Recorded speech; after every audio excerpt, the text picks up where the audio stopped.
Olá pessoas, meu nome é Vinícius. E eu sou o João. E bem-vindos ao Orfeu, nosso clube do livro em formato podcastal. Muito bem, e agora finalmente chegamos no canto 4, esse canto gigantesco. É o maior provavelmente, que eu acho que também vai render o maior episódio talvez. Por enquanto é o maior, apesar de não ser tão maior que os outros. Nesse ponto os ouvintes já sabem o tamanho final. Ok. Então vamos começar com os comentários. Você recebeu comentários? Recebi um comentário agora da Gil, de novo, que não tinha... se desculpou por não ter comentado a tempo do episódio passado. E ela fez um comentário muito legal, que eu ainda não te falei, mas de que ela começou a ouvir o episódio 3, e aí ela disse que ela não conseguiu continuar ouvindo, porque ela ficou com muita vontade de ler, e aí ela pausou o episódio pra conseguir ler e acompanhar a gente na leitura. Que legal, que bom que a gente conseguiu incentivar as pessoas, ou pelo menos uma pessoa, a ler o livro. Você teve algum comentário? Recebi. O Iago comentou, na parte de sacrifício só, ele fez um comentário sobre como isso aparece em Percy Jackson, já que ele, assim como eu, gosta muitos paralelos entre Odisseia e Percy Jackson. Mas sobre como é o fato de queimar coisas e ser enviado para os deuses e ser usado meio que como uma forma de teletransporte. Não só para levar comida e coisas cheirosas para os deuses, mas também objetos físicos. Uma mecânica interessante para ser explorada numa obra posterior. Excelente. Isso acontece em Harry Potter também, né? A rede de flu, você se queima na lareira e se teletransporta para outra lareira. E é curioso a gente falar de Harry Potter e Percy Jackson porque eles aparecem no episódio de hoje também. Verdade. Enfim, vamos para a sinopse? Ok.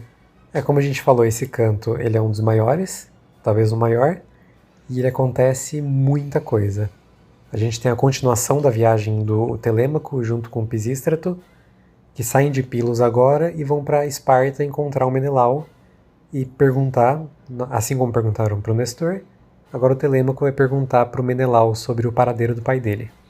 Isso, e aí eles são super bem recebidos em Esparta, onde o Menelau é o rei, e Menelau conta novamente a história da volta de vários dos heróis. Ele primeiro conta que ele estava preso numa ilha e ele captura uma divindade para contar para ele as coisas, para revelar vários segredos a ele, e aí essa divindade revela o paradeiro de vários dos heróis da Guerra de Troia. Entre eles, o irmão de Menelau, Agamenon, e aí a gente tem de novo a história do Agamenon sendo contada, que a gente já passou nos outros episódios, então acho que não vale a pena ficar recontando ela aqui. E também a gente vai falar no episódio, né? E também a gente vai falar no episódio, exatamente. E aí a gente descobre a história do próprio Menelau, e finalmente a gente sabe o paradeiro, finalmente o Telêmaco descobre, pelo menos, o paradeiro do Odisseu. O que o Menelau sabe é que o Odisseu ficou detido na ilha com Calipso. E aí, nesse canto também, em Esparta, aparece Helena, a Helena que motiva toda a Guerra de Troia, que é a esposa de Menelau. E aí tem vários momentos de lamentação em que eles lamentam pelos heróis que faleceram na guerra, pelos heróis que não conseguiram voltar para casa. Tem alguns flashbacks da Guerra de Troia. É citado pela primeira vez o cavalo de Troia. São faladas algumas coisas sobre as voltas dos heróis. Isso, tem a lamentação do irmão do Peisístrato, que morreu na guerra. Enfim, do Odisseu que não voltou para casa ainda. E no final do canto, a cena volta lá para Ítaca, mostrando de novo os pretendentes, e eles tramando um plano agora para tentar matar o Telêmaco. Porque eles descobrem agora que o Telêmaco partiu, que ele foi em busca de informações do Ulisses, e eles planejam matar o Telêmaco. Com isso, a mãe do Telêmaco descobre esse plano, e ela começa a bolar o próprio plano para tentar impedir isso. Exatamente. Que a gente comenta mais no episódio qual que é esse plano. Enfim, é basicamente isso. É um canto bem longo, que é basicamente o Telêmaco indo pra Esparta perguntar pro Menelau o que aconteceu com o pai dele. E depois com esse corte pra Ítaca de novo, com os pretendentes e a Penélope. Então, feita a sinopse, fiquem agora com o episódio 4, em que nós abordamos um pouco do capítulo 4 da Odisseia.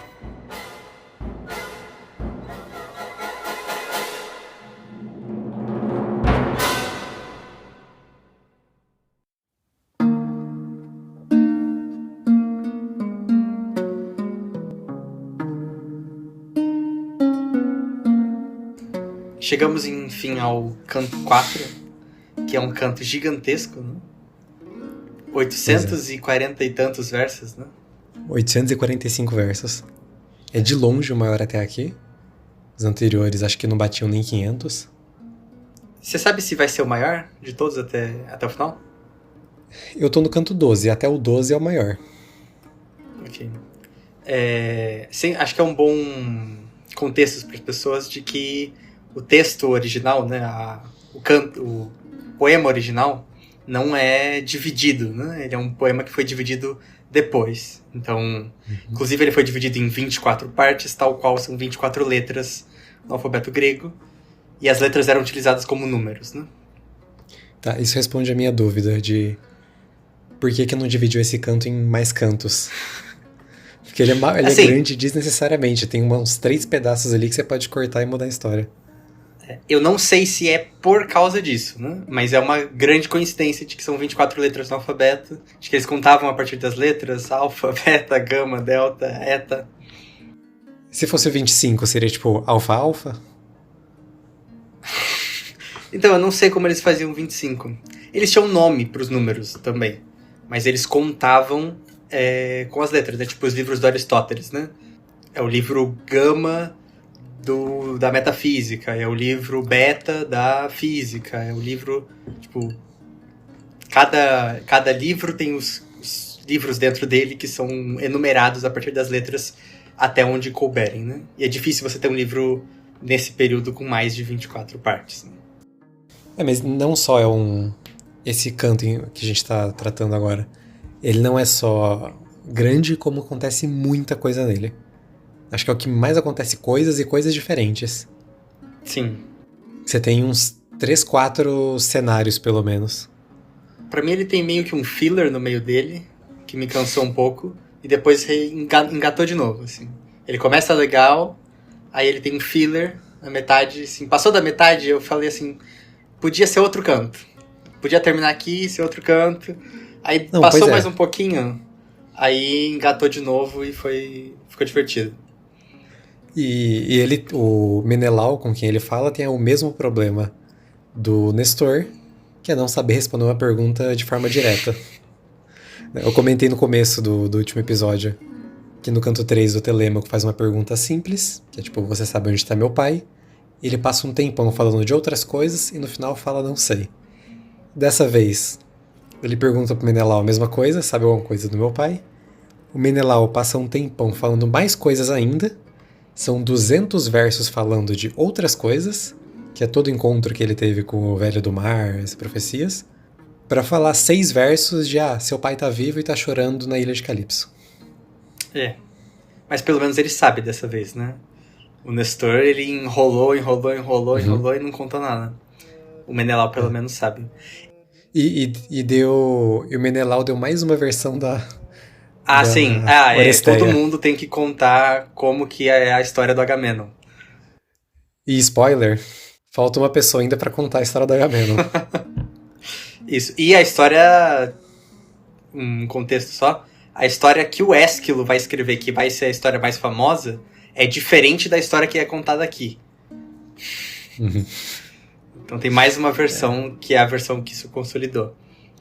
A versão que você tá falando, provavelmente ela foi escrita da forma que ela tá atualmente depois da Odisseia, né? Você tem novos elementos, assim, outra reformulação.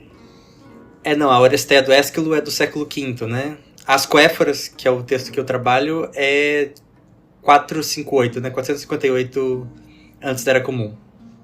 Então é bem depois, tem todo o contexto da Odisseia, e tem algumas modificações que ele faz propositalmente pelo contexto político da época.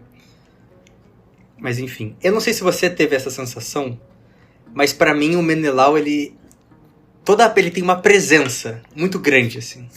Que a sensação é que é tipo um boss, assim, sabe? Ele muito diferente dos outros. O Nestor é muito imponente e é muito renomado no texto, mas nem se compara ao Menelau, né? O Menelau é esse personagem que até todo mundo já conhece, né? Todo mundo já ouviu falar do Menelau. E ele, pra quem não pegou ainda, né? Ele é o corno da Guerra de Troia, né? Assim, a história agora se passa junto com a Helena. Ele está de novo com a Helena, que antes tinha sido raptada. Exatamente. Toda essa história do rapto da Helena é muito curiosa. E vai dar pra comentar melhor quando a gente for tratar da Ilíada. Uhum. E tem dois elementos no texto que eu não sei se você percebeu, que eles aparecem e não tem muita função, assim. Tipo, some. Que o primeiro é eles estarem num casamento.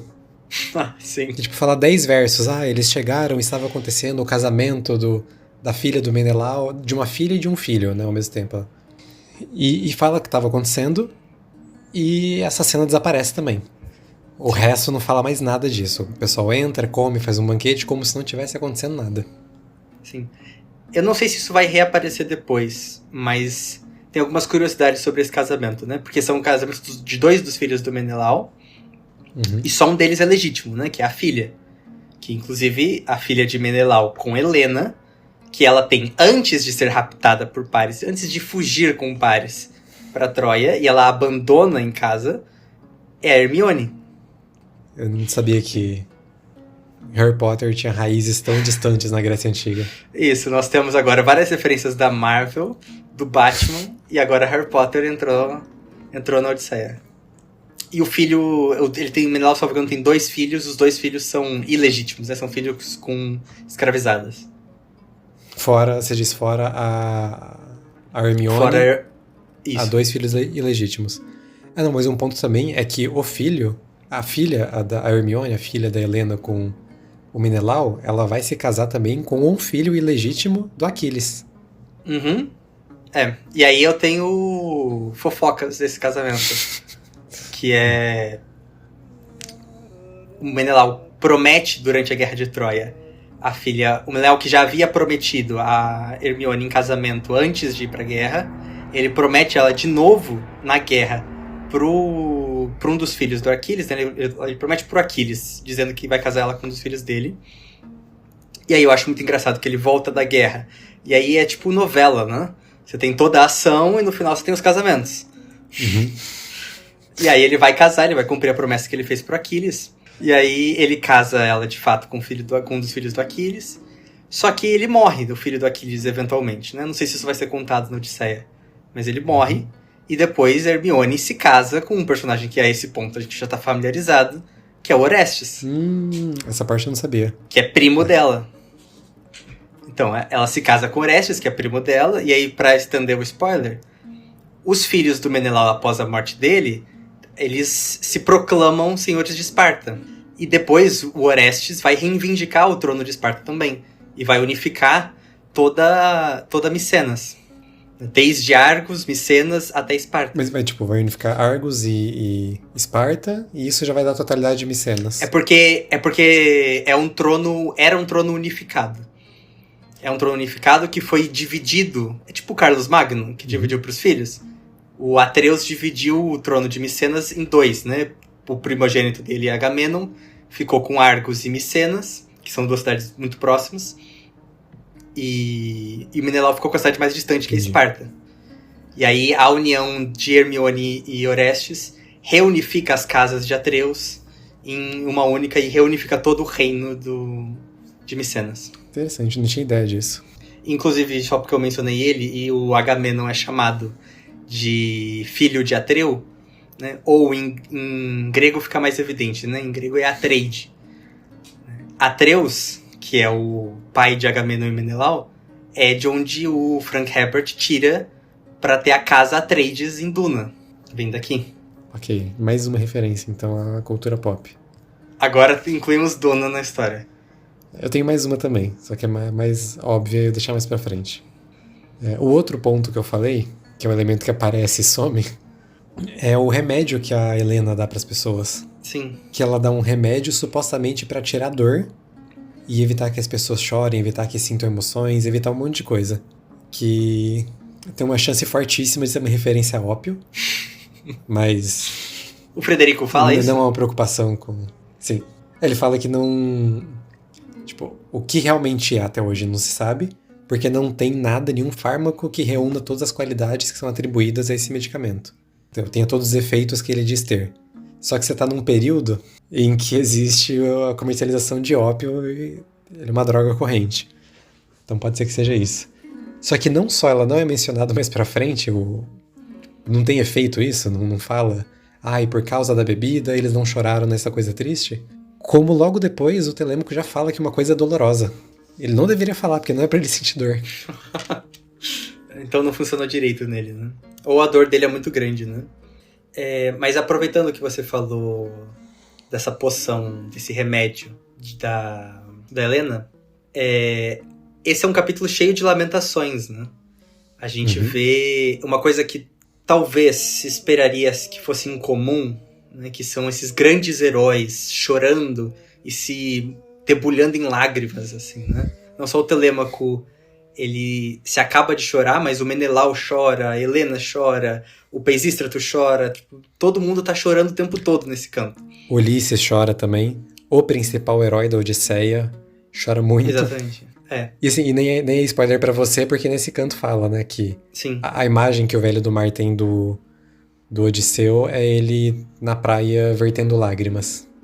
Sim. E, enfim, se você for buscar na Ilíada, todos os heróis choram, né? Aquiles chora, enfim, Agamenon chora, enfim, todos eles. Eu acho muito bonita essa relação que os gregos têm com o luto, né? O luto é algo muito presente e algo muito marcante na vida deles. E ele é o tempo todo lembrado, né? Todas as grandes histórias gregas são histórias sobre o luto, seja sobre você perder alguém, ou seja sobre o seu próprio tempo passar. E tem um verso muito bonitinho, né? Que eu tenho feito isso, né, recentemente, trazer alguns versos bonitinhos, fazendo uma tradução rápida aqui, né? É apenas certo, é apenas necessário que nós paguemos aos miseráveis mortais, que cortemos o nosso cabelo e deixemos uma lágrima cair em nossas bochechas, em nossos rostos. De que a única coisa que se pode fazer para os mortos é homenageá-los lamentando a morte deles. Isso é muito bonito, como o luto não é uma questão para os vivos, é uma questão para os mortos, é um respeito que você tem com as pessoas que se foram, que você sinta a falta delas, né? Isso é muito profundo, tô todo arrepiado. Eu acho muito bonito e eu acho que tem essa discussão deles chorarem muito e deles pronunciarem os sentimentos deles muito fortemente. Quando eles estão simpatizando com alguém, eles falam, meu querido amigo, estou muito triste por você, estou muito feliz que você veio aqui. Eles verbalizam os sentimentos com uma frequência muito grande. Talvez, pode ser que eles não sejam assim na Grécia Antiga, essa parte de verbalizar, pode ser que seja porque é um poema que é importante a gente saber as emoções deles, mas ainda assim, isso estar na boca de grandes heróis não é um demérito para eles. Eles expressarem emoções e eles chorarem. Sim. Se fosse, talvez não estivesse aqui. Então, é uma pista de que essa relação com as emoções não diminui os heróis enquanto heróis ou enquanto homens. Sim, os mortais ainda são vulneráveis, né, emocionalmente. E não é à toa que essa é a sociedade que mais tarde vai dar luz, né, vai dar vida ao teatro, né? E cuja principal manifestação é justamente a tragédia, né? Que é justamente sobre a tragédia vista como uma continuação dos épicos, que é o que a gente tá lendo, e é justamente a história sobre coisas terríveis, né? Não necessariamente, mas terríveis. Tem um... Tá. Pode falar. Eu ia falar que tem uma nota engraçada no texto, quando o Menelau tá falando de um pouco das viagens dele, que ele foi para lugares longes, e lugares onde os cordeiros nascem já com chifres, pois lá as ovelhas dão à luz aos cordeiros 3 vezes por ano. E assim, dá pra perceber que é uma forma de você dar um exagero a um lugar distante. Aí a nota fala, isso é zoologicamente impossível.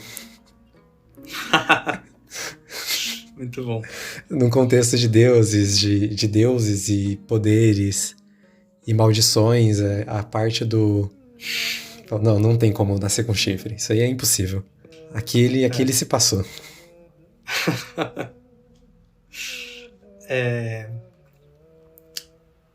Acho que vale comentar mais um pouco. Você comentou da viagem do Menelau, que ele conta, além de contar a história do Agamenon, além de contar a história do Odisseu, ele conta o que aconteceu com ele também. Ele reconta o que aconteceu com ele mais detalhadamente. E ele foi pro Egito, né? E eu acho muito legal essa conexão que os gregos têm com o resto, com a Ásia Menor e com o Egito.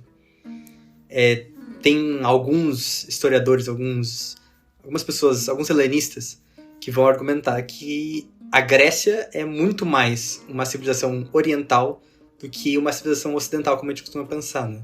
Ela está muito mais ligada a esse mundo do Mediterrâneo Oriental, do Egito, do Levante, da Mesopotâmia, do que com as civilizações célticas que estariam por outro lado, né?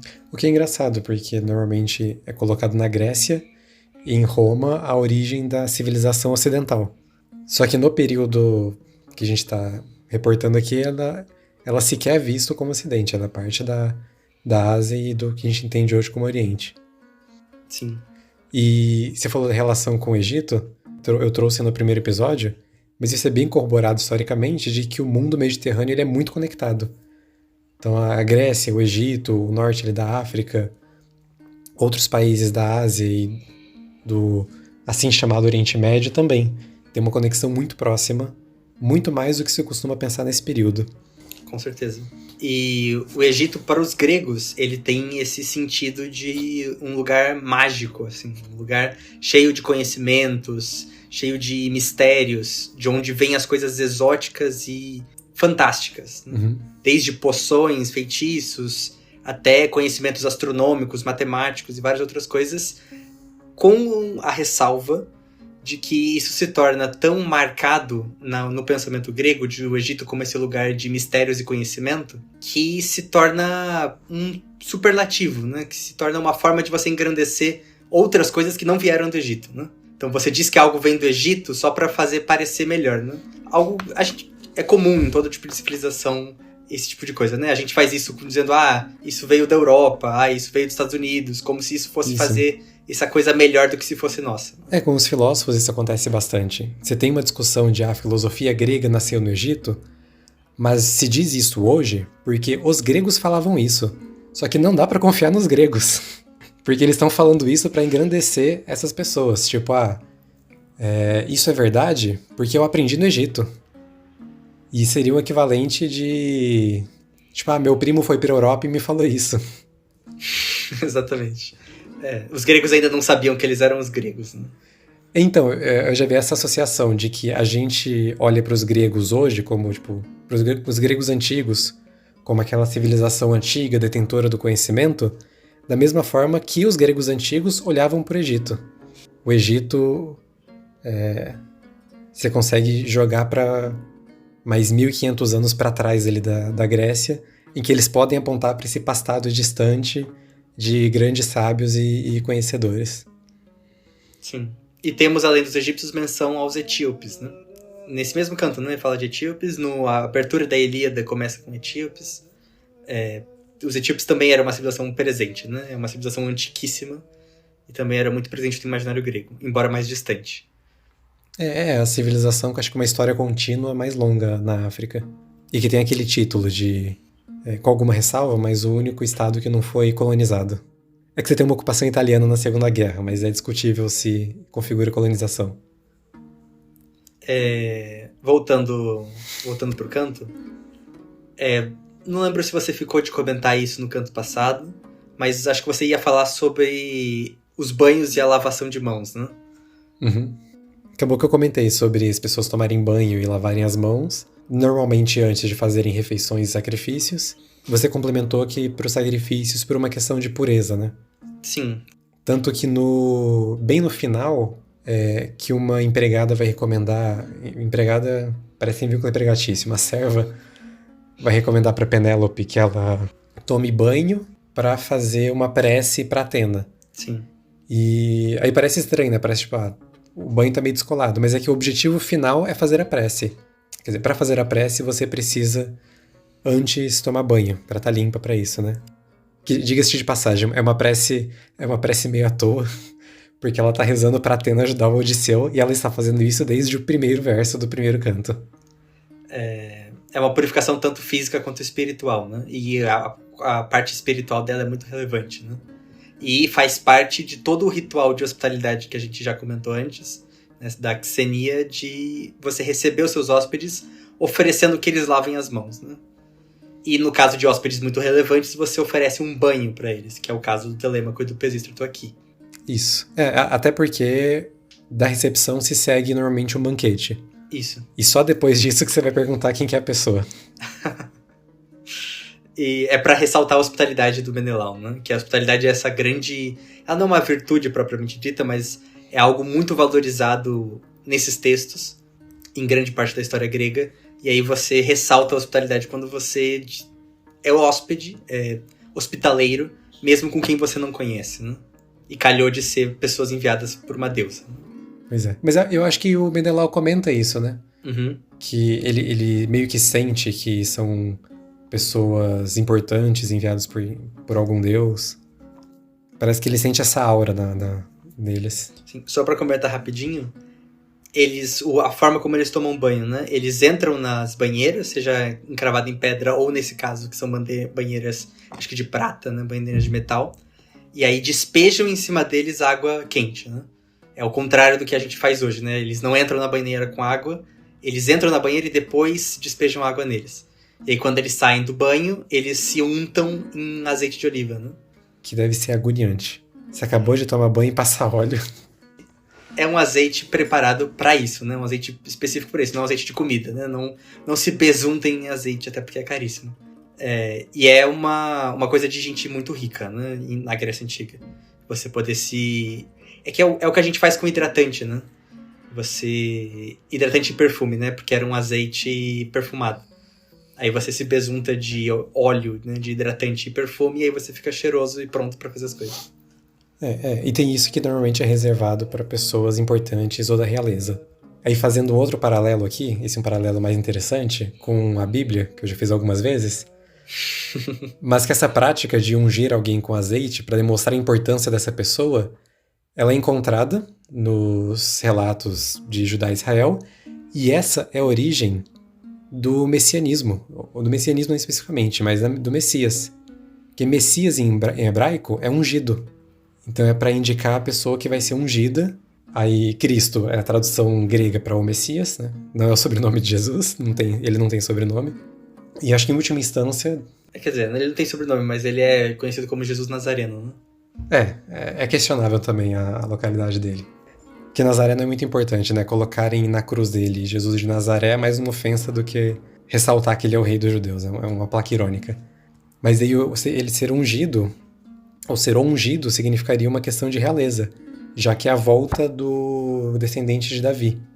Mas enfim, fica o paralelo. Já que a gente tá falando da hospitalidade do Menelau, tem...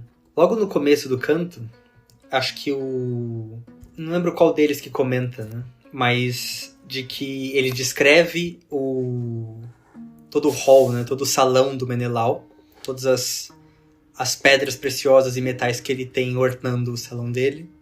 E ele fala de como isso parece algo divino, né? De como ele imagina que os halls de Zeus no Olimpo sejam assim. Isso, novamente, é uma marca, né? Dessa concretude do divino, né? O divino, ele tem aparência, né? Ele tem uma manifestação concreta, pelo menos na imaginação deles, né? E os halls desse rei tão opulento e tão rico quanto Menelau é algo que parece divino, é algo que um outro rei muito rico, um outro príncipe muito rico como Telêmaco ou como Peisístrato acha que parece algo de Zeus, assim, é fantástico. E mais uma referência divina ao Menelau é o Velho do Mar falar que ele vai para os Campos Elíseos. Uhum. Os Campos Elíseos aparecem como quase um equivalente a um paraíso, que assim, as pessoas normais morrem e vão pro Hades, e normais é esmagadora a maioria. Não é bem uma dualidade cristã entre bom céu e ruim vai pro inferno. Tipo, todo mundo vai pro Hades. Mas pessoas muito especiais talvez possam ir para os Campos Elíseos. No caso do Menelau, isso não é por mérito próprio. Ele vai para lá porque ele é genro de Zeus. Porque a esposa dele, Helena, é filha direta de Zeus. E isso está explícito aqui na Odisseia. E ainda sobre os Campos Elíseos, apesar dessa referência feita aqui, os Campos Elíseos não é uma coisa comum no imaginário grego. Isso aparece aqui na Odisseia e vai aparecer só algumas centenas de anos depois em algum outro texto. Tem uma coisa muito específica daqui, levantar esse simulacro de paraíso. Uhum. O tempo todo ele é referido como afilhado de Zeus, né? É o descendente de Zeus. E no caso ele é descendente por casamento, né? Só pra... Acho que é falar criado de Zeus ou criado por Zeus. Pra ressaltar que Zeus fez ele pessoalmente. Mas só pra ressaltar essa ideia de que todo mundo vai pro Hades, assim, os outros heróis não vão pros Campos Elíseos também. O Aquiles tá no Hades. O Agamenon tá no Hades. É tanto que o Agamenon... Tanto que a Oresteia abre com o Agamenon assombrando o filho dele, né? Ele volta, ele manifesta o espírito dele na Terra pra mandar o Orestes matar a mãe. Enfim, não tá em paz.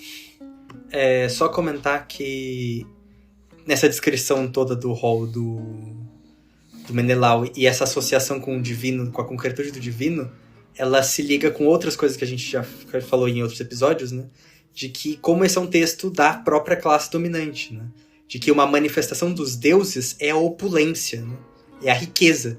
Quanto mais rica uma pessoa, mais ela parece ser agraciada pelos deuses, né? A classe dominante, ela se porta como uma manifestação, como uma imagem do divino. Muito diferente do que a gente está acostumado a pensar a partir do cristianismo. Né? Então, parece uma teologia da prosperidade. Acho cruel com os gregos falar isso, mas sim. Não, que se eu tiver muitos ganhos financeiros, muitos ganhos de bem, significa que Deus me abençoa muito. Mas é contrastante com um cristianismo primitivo, ou uma ideia que se tenta manter, de pregar pelo martírio, de você sofrer ser uma coisa honrosa.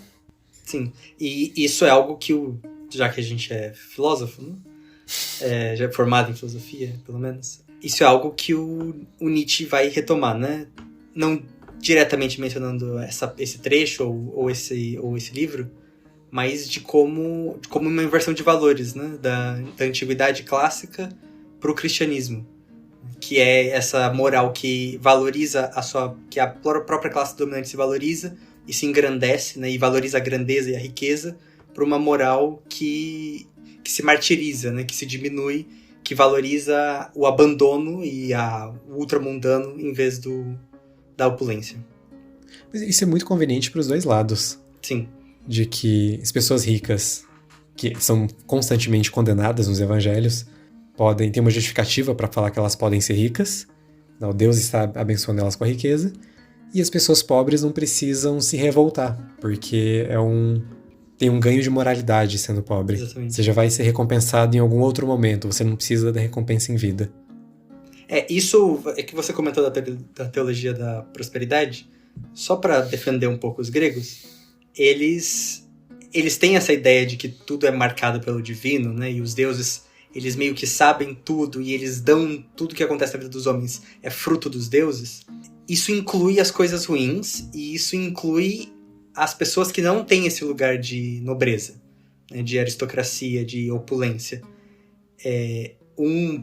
Na mente de um grego, a partir dessa perspectiva, um escravo, um escravizado, ele merece ser escravizado, né?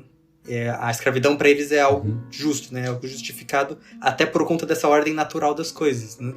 Quem é agraciado pelos deuses e quem é desfavorecido por eles, e tem posições naturais, né? Não é algo de quanto mais eu acreditar, mais eu vou ganhar, ou quanto mais eu agradar os deuses, mais eu vou ganhar. Não é algo tão linear assim. Os deuses têm os seus favoritos, isso é bem determinado, e existem aqueles que têm outros lugares dessa sociedade, e esses lugares são os lugares próprios deles, né? O que você ia comentar? Você começou falando que o Menelau está no Egito, só que ele está mais especificamente na ilha de Faros. Uhum. Novamente, na ilha de Faros tem aquilo que a gente já falou de um nome próprio virando um substantivo. Porque a ilha de Faros é onde vai ser construído a Torre de Faros, que é uma construção em que você coloca espelhos e fogo para sinalizar para as embarcações, e essa Torre de Faros depois vai virar um farol, e hoje a gente chama de farol qualquer coisa que emita luz, quase. Mas se você pensar aí em casa um farol de embarcações, aquele que fica numa torre para sinalizar para as embarcações, o primeiro é o que foi construído na ilha de Faros, daí que vem o nome farol. que é uma das 7 maravilhas do mundo antigo. E uma que provavelmente existiu. Tem outro lugar que é mencionado, pelo que eu pesquisei, são lugares diferentes. Que é a ilha de Luxor, né? Que é mencionada como a Tebas do Egito, né? Só para deixar claro para as pessoas, não é a Tebas grega, né? É a Tebas, tipo, ele não tá, quando ele fala Tebas do Egito, ele tá falando de outra cidade que não Tebas grega, né? Não Tebas da Grécia. Ele tá falando dessa cidade que o Menelau visitou, que também é conhecida como Luxor.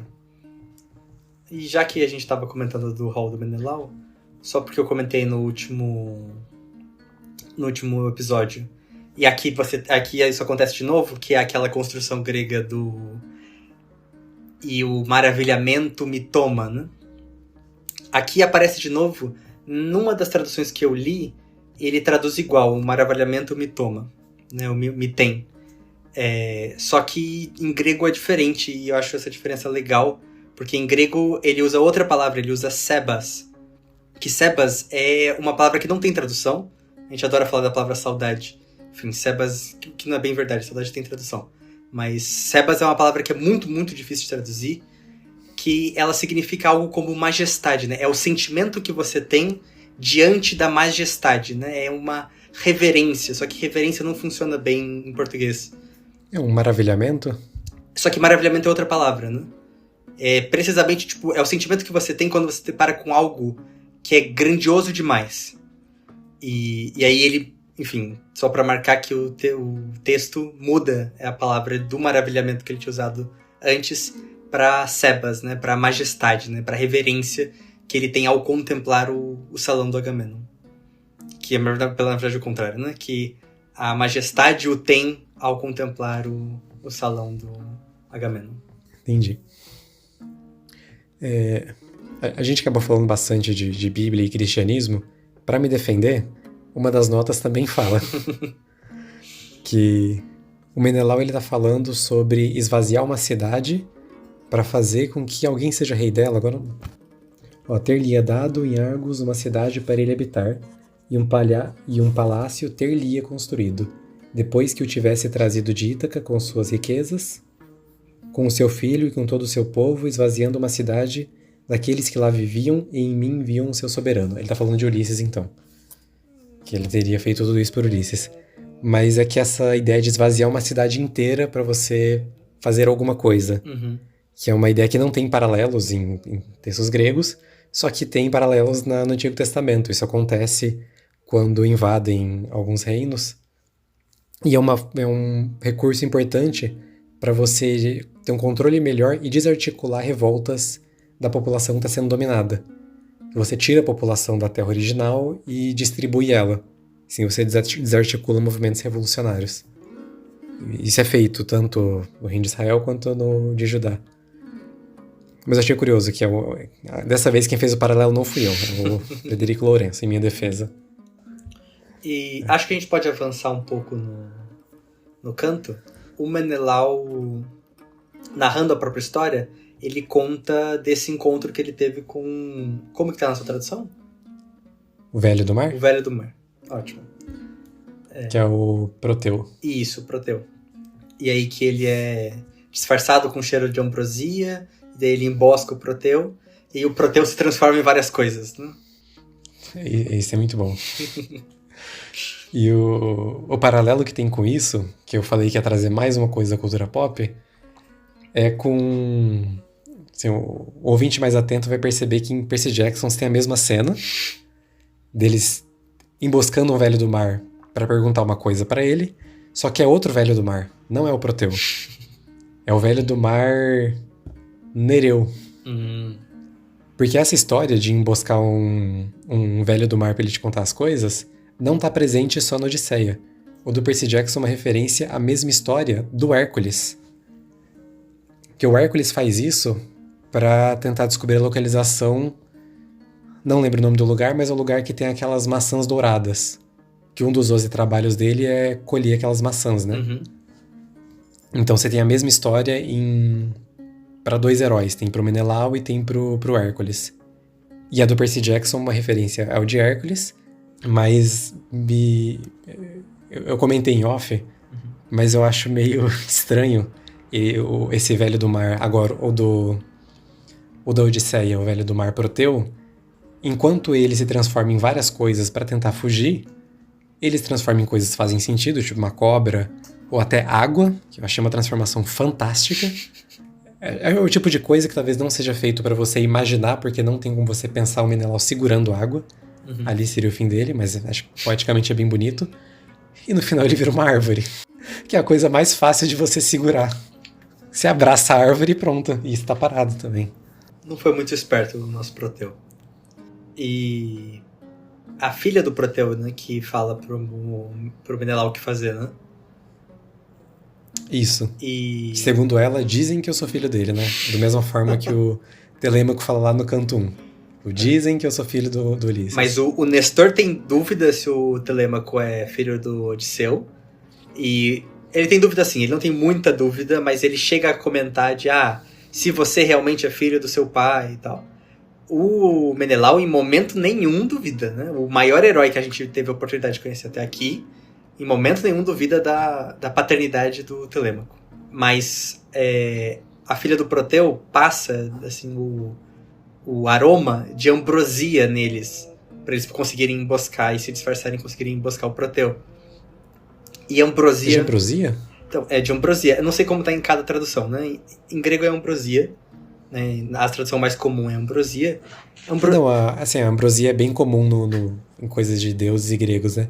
Mas é que a minha questão é que aqui fala que eles ficaram com um cheiro horrível, tipo cheiro de carniça, porque eles estão se disfarçando entre as focas ali. A tradução do Murray fala ambrosia. Eu posso ter ido rápido e ter entendido o contrário, né? Mas ambrosia não é uma sobremesa como a gente está acostumado, né? Ambrosia é a substância dos deuses, né? É a comida dos deuses, né? E os deuses não têm sangue, né? Eles têm uma outra substância que advém de quando você ingere muita ambrosia. E eu achei curioso, porque o Proteu, ele é falado como um deus do mar, e é um deus que tem uma nacionalidade. Eles falam que o imortal Proteu é egípcio. Talvez não que ele nasceu no Egito, mas que ele vive ali pelo Egito. Mas é que é o único que eu... Até agora que é mencionado, um deus que é mencionado como nacionalidade. Sim. Acho que com essas entidades menores é mais comum disso acontecer. E também dá a impressão no texto, e talvez eu tenha tido essa impressão por causa do Percy Jackson, mas que o Velho do Mar, eles irem até o Velho do Mar para tentar descobrir coisas, seja por causa de uma característica intrínseca do Velho do Mar, que seja saber coisas. Mas o que o texto fala é que ele sabe porque ele é um deus. Ou seja, os deuses sabem coisas. Qualquer deus que ele tivesse pego teria dado o mesmo resultado. A questão é que ele, sendo um deus menor, ele é mais fácil de pegar. Por mais que ele seja muito esquivo e muito sorrateiro. Assim, você poderia... Se você conseguisse enjaular os Zeus, talvez você conseguisse perguntar coisas pra ele e ele saberia. E ele sabe o que acontece com todo mundo. Mas o Proteu é mais acessível. Eu não sei se essa coisa parecida com onisciência é comum a todos os deuses, mas ela é explicitamente mencionada no caso do Proteu, né? E de fato, o Proteu é um deus acessível, né? No sentido de que o Menelau subjuga ele fisicamente, né? O que é bizarro de se pensar que é um deus ou uma entidade divina, assim, sendo subjugada por um mortal, né? Ainda que um dos maiores mortais, que é o Menelau. Na pura força bruta. Sim. Tem um pouco de estratégia, mas estratégia é só pra chegar perto. Ele domina na força bruta mesmo. Comentando rapidamente, antes da gente voltar para essa parte, não sei como tá na sua tradução, mas o Menelau é descrito como loiro. Em alguns lugares vai aparecer como cabelos claros ou cabelos dourados, né? Mas Não, o epíteto dele aqui é o loiro Menelau. Então, o Menelau é loiro. Isso é bem marcado, é uma das figuras que a gente sabe a cor do cabelo, né? E em grego é Menelau o loiro, mas também pode ser interpretado como Menelau o amarelo, né? O amarelo no sentido de cabelos dourados. Que é curioso, né? Disso ser uma característica frequentemente mencionada. Ele pode ser só o caso de um epíteto recorrente. Sim, não tem nada melhor pra falar do Menelau. Mas é que é isso, é um dos grandes heróis, né? O Aquiles, Aquiles é mencionado aqui, né? O Aquiles rompe homens. Aí o Menelau é o loiro. O divino Ulisses, o astuto Ulisses. O Menelau, a característica dele é ser loiro. Então, a gente já sabe a cor do cabelo de 2 personagens, que o Menelau é loiro e o Poseidon tem cabelos azuis. E a Athena tem olhos... tem olhos... brilhantes. Glaucos, ou verdes, ou cinzas. De qualquer forma, são olhos bonitos. Você escolhe a cor. E aí, depois do Menelau agarrar o Proteu, ele pergunta pro Proteu e o Proteu responde o destino das pessoas, né? E aí depois o Menelau conta pro Telêmaco de novo a história do Agamenon, a história dele e, enfim, a história do Odisseu.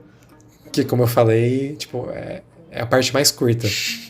A parte do Agamenon e ele tem 200 versos. A parte do Odisseu tem 6.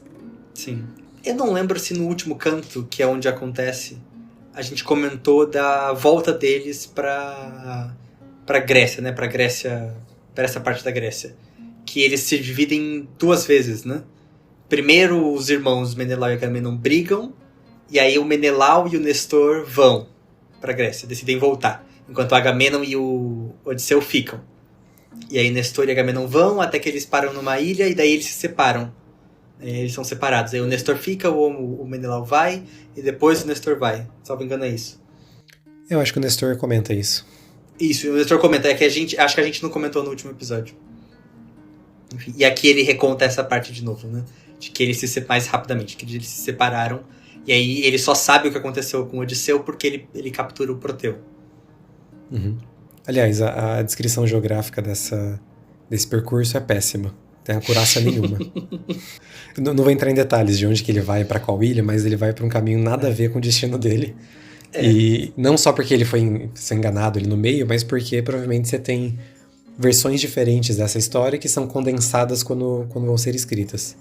E ninguém toma a frente de escolher uma e ignorar as outras. Ele tenta juntar todas elas e não dá certo. Mas se prepara que daqui a pouco a gente vai chegar nas ilhas que não existem, né? A geografia homérica é muito engraçada. Vai começar a mentirada daqui a pouco.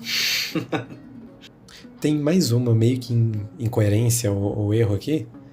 Uhum. Que no final, quando os pretendentes estão armando contra o Telêmaco, um escravo ali, um servo, ele vai contar pra Penélope. E ele fala sobre Telêmaco ter ido pra Lacedemônia, pra Esparta, né? Só que ele não sabe disso. Porque o Telêmaco sai pra Pilos. E em Pilos que o Nestor dá a ideia dele ir pra Esparta. Mas Atena não tinha falado antes? Fala pro Telêmaco, mas o Telêmaco não fala. Ele chama toda uma galera pra ir pra Pilos só. Sim, em Pilos, que supostamente você tem o Nestor... Supostamente não, tá escrito. Mas você tem o Nestor sugerindo ele ir pra Esparta. Uhum. Então não dá tempo dessa informação voltar. Realmente, não tinha pegado esse erro de continuidade. Eu também não. Foi uma nota? É que, novamente, é uma nota engraçada porque ele fala na Idade do Bronze e na Idade do Ferro, contrariamente à nossa época contemporânea de Facebook e de WhatsApp, não há meio do Medon estar na posse dessa informação. Sim. Mas eu também não tinha percebido, passou batido até que ele pontuou isso. Sim. Linkando as 2 partes que a gente tá comentando, o Telêmaco descobre que o pai dele tá vivo, né? E aí ele decide voltar pra casa, como a Atena tinha previsto, pra contar isso, né? E, enfim, essa é a notícia que ele queria saber e ele descobriu isso. E aí a gente corta pro que tá acontecendo em Ítaca. Com os pretendentes se organizando, aproveitando que o Telêmaco saiu, pra emboscar ele no caminho e matar ele. E a Penélope no quarto descobrindo isso através desse ouvinte que ela tem entre os pretendentes. Que é o Medon. Isso. E aí toda a lamentação dela até ela receber uma mensagem de um fantasma enviado por Atena. Que assume a forma da irmã dela. Né? Isso. Eu acho legal a quantidade de elementos inovadores, talvez, ou que pareceriam avançados por uma história tão antiga, né? Uhum. Você tem todo esse corte de narrativa, né? De uma história acontecendo num lugar, aí você corta bruscamente uma história acontecendo em outro lugar, e você tem essas... Isso me confundiu um pouco. Então, e você tem essas aparições místicas, né? Você tem um fantasma aparecendo, enfim, comunicando através da deusa, e aí depois vai cortar de novo a cena. Uhum. Cinematográfico. Dá uma ideia de que é uma comunicação em sonho também. Uhum. Ela parece bem física, mas também dá a ideia de que ela sonhou e depois encontrou a fantasma. E esse corte abrupto que você falou de Esparta pra Ítaca me deixou um pouco confuso. Porque ele só começa a descrever do nada, e o Antino e o Eurímaco começam a falar não sei o quê. Mas eles não estão em Esparta. E pra ajudar tem o irmão do Peisístrato, né? Que é o Antíloco, né? O Antílocos. Sim. Que é um nome muito parecido com Antinos, né? E aí ele fica o tempo todo lembrando do irmão dele, que morreu na Guerra de Troia e tal. Mas tem uma série de coisas interessantes que eu acho que a Penélope fala. Ela fica se lamentando e ela comenta de que o destino que os deuses têm para as mulheres é mais lamentável, é mais triste do que o que tem para os homens, né? Que é uma lamentação que é recorrente em várias narrativas poéticas. Aparece, inclusive, salvo engano, na Bíblia, né? Essa lamentação de que o destino das mulheres, ou pelo menos na tradição cristã, né? De que o destino das mulheres é ainda pior que o dos homens, estamos em patriarcado, né? Justamente porque elas ficam... que ela teve que ver o marido dela ir embora e ela teve que aguardar em casa sem saber de nada, né? Ela não pode ir pra guerra, né? Ela não pode ter ação. E tem o plano dela, né? Não sei se você ia comentar sobre isso, mas de que o plano dela é brilhante, é mais um desses planos geniais que a gente tem separado aqui na Odisseia, de que o plano dela é pedir pro Laertes, pro sogro dela, ter um plano. Tipo, todo o plano, tudo que ela pretende fazer nossa, a minha ideia eu vou mandar um mensageiro pro Laertes, e aí o Laertes pensa no que ele vai fazer. Pra ser justo com a Penélope, ela teve um plano que deu certo por um tempo, que foi o da Mortalha. Sim. Que é ficar reconstruindo a Mortalha que deveria servir pra quando Laertes morresse. Mas esse foi um bom plano pra ficar enrolando os pretendentes. Ela tem algum mérito. Durou 4 anos, né? O que pra mim diz mais sobre a incompetência dos pretendentes do que sobre a astúcia da Penélope. E essa ideia desse plano dela de pedir pro Laertes ter um plano, né, ressoa com uma recorrência de personagens femininas na Odisseia e em vários textos gregos, de que elas são personagens sem ação, né? Elas não podem agir, né? Novamente, é uma narrativa contada a partir da perspectiva da sua própria classe dominante, e nessa sociedade absolutamente patriarcal, as mulheres têm um lugar muito claramente definido. E elas não podem tomar ação em diversos sentidos, né? Então a Penélope não poderia ordenar a morte dos pretendentes simplesmente assim do nada, né? Ela tem que pedir a ação de um homem, né? E é o que ela está fazendo aqui. Né? E ela sempre age em segundo plano, né? Isso ressoa muito com a história da Helena, né? De que a Helena, em teoria, traiu Menelau, mas isso nunca é julgado nela, porque é como se ela não tivesse ação nenhuma, né? Ela foi raptada mesmo que a favor da vontade dela, ainda que ludibriada por Afrodite, mas ela não tem ação, então não tem como se responsabilizar ela. Ela é, entre aspas, né? Ela é só uma mulher para essa história. Uma história contada por homens para homens.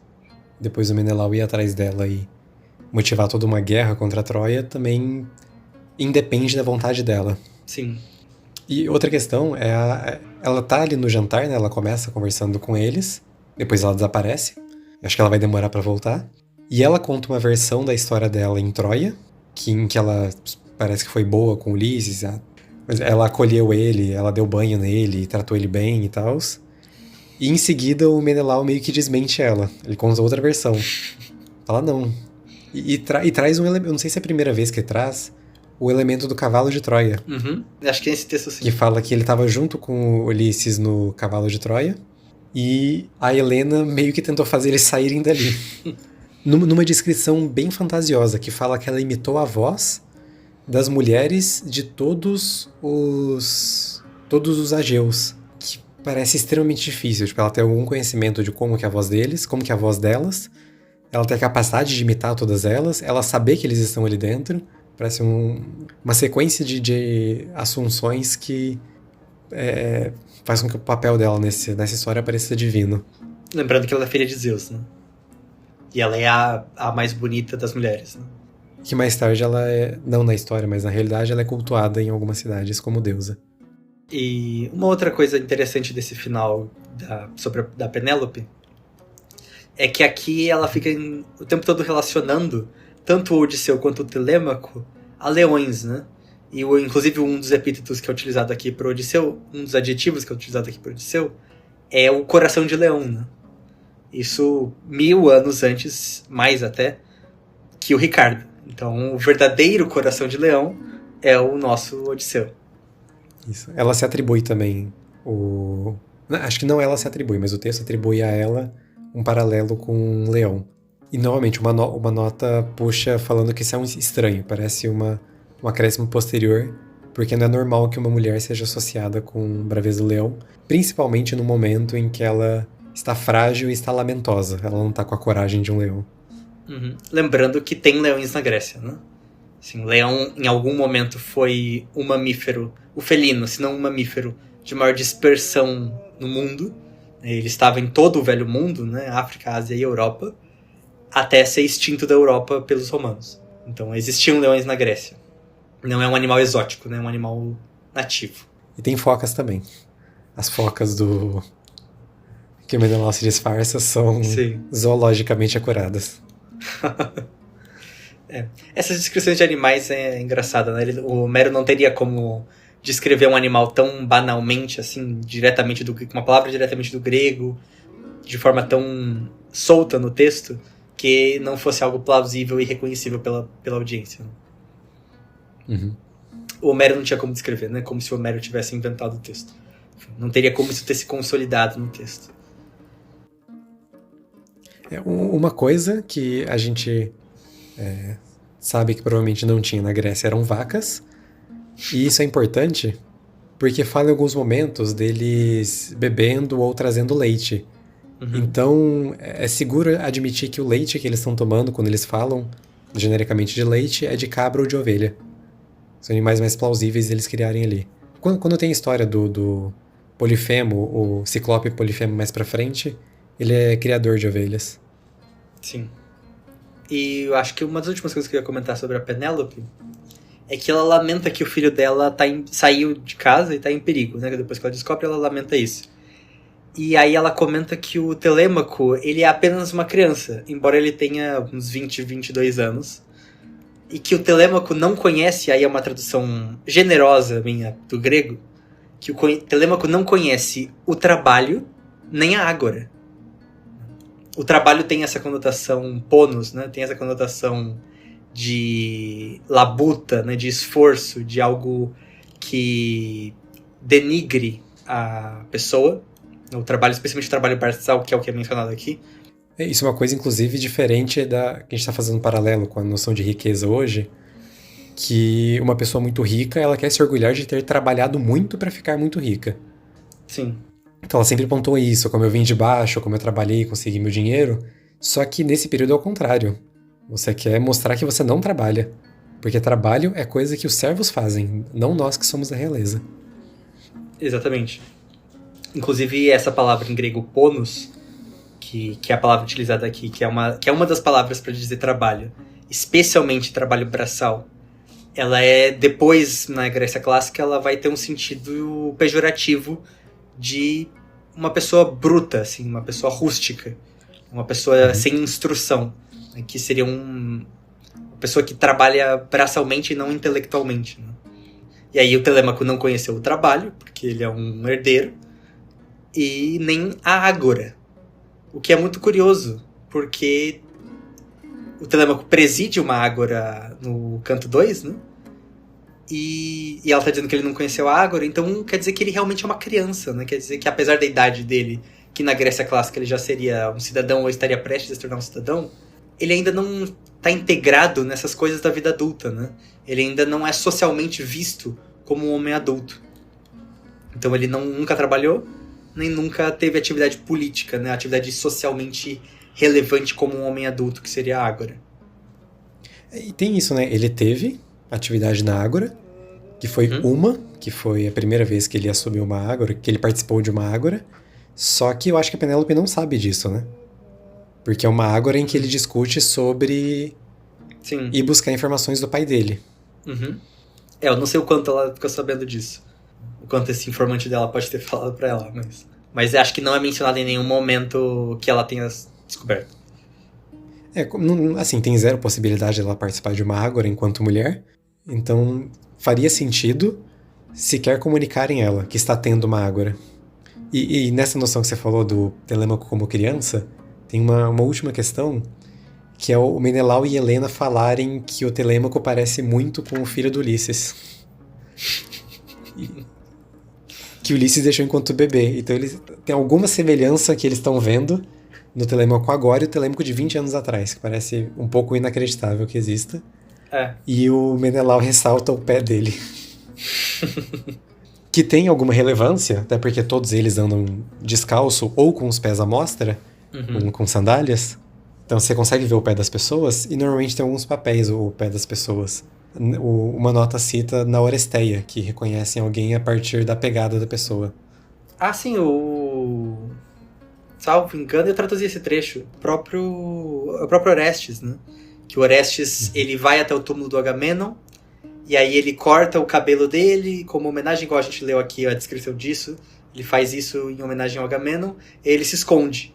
E aí a irmã dele, a Electra, vai até o túmulo prestar libações, acompanhada de um coro, e ela vê a pegada do Orestes e o cabelo dele reconhece o irmão dela. E esse é um trecho muito curioso, eu tenho uma nota extensa sobre isso na minha tradução, de que existe uma outra peça de outro autor, do Eurípides, que é a Electra, e essa mesma cena se repete, e a pegada não aparece, né? Então existe todo esse componente místico da pegada, sobrenatural da pegada, de que é algo que só é plausível no texto do Ésquilo, e não é plausível em nenhum outro texto, né? Os outros autores provavelmente não consideraram isso plausível, né? O Ésquilo poeticamente dá essa descrição, né?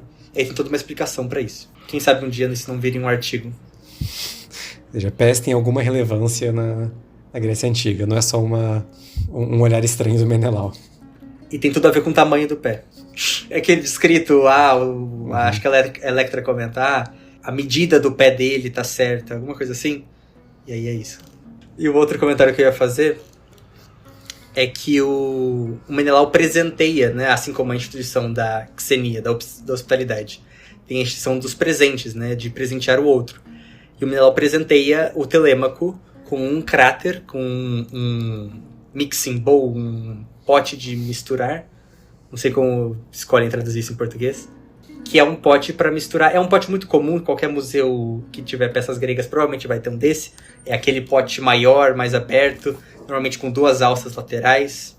E ele geralmente era usado para misturar água e vinho, como a gente comentou em outro episódio, né? De que eles misturavam água e vinho.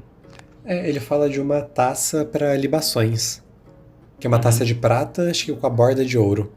Que foi forjada pelo Hefesto, que ele diz? Isso, sim. Então aqui ele fala como uma taça. Então, é um cráter, esse mixing bowl, essa cumbuca de misturar vinho e...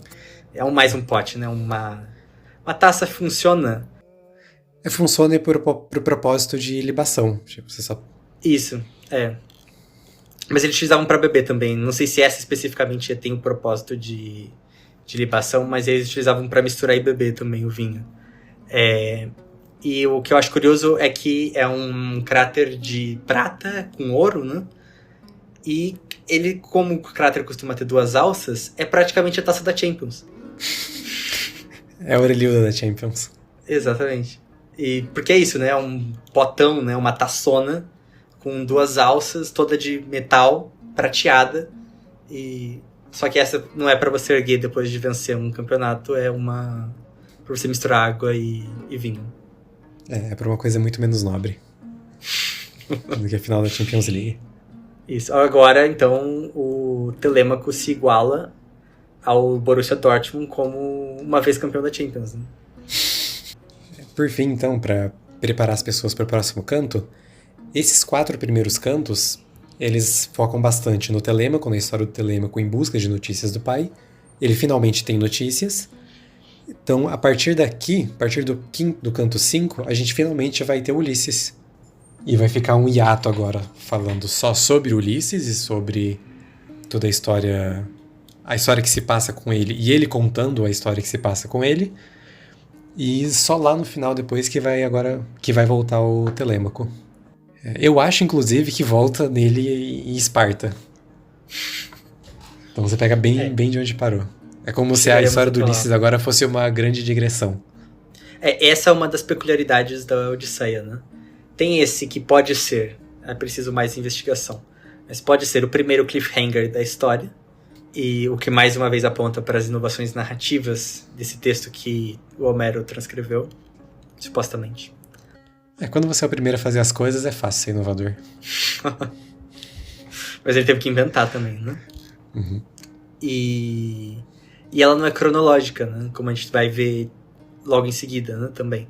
Acho que não só ela vai ter essa quebra física, né? De que a gente vai começar a ver o Odisseu finalmente, mas de que a história já passou, a maior parte da história já passou. E isso é muito diferente da Ilíada, por exemplo, que é o outro texto sempre comparado, que a Ilíada é perfeitamente cronológica.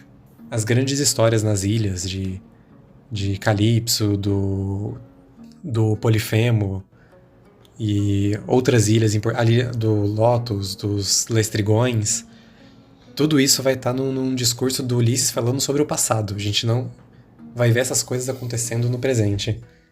Então, é um sinal importante. Todas essas histórias que são mais conhecidas, elas estão dentro dessa perspectiva de uma história não linear, cronologicamente.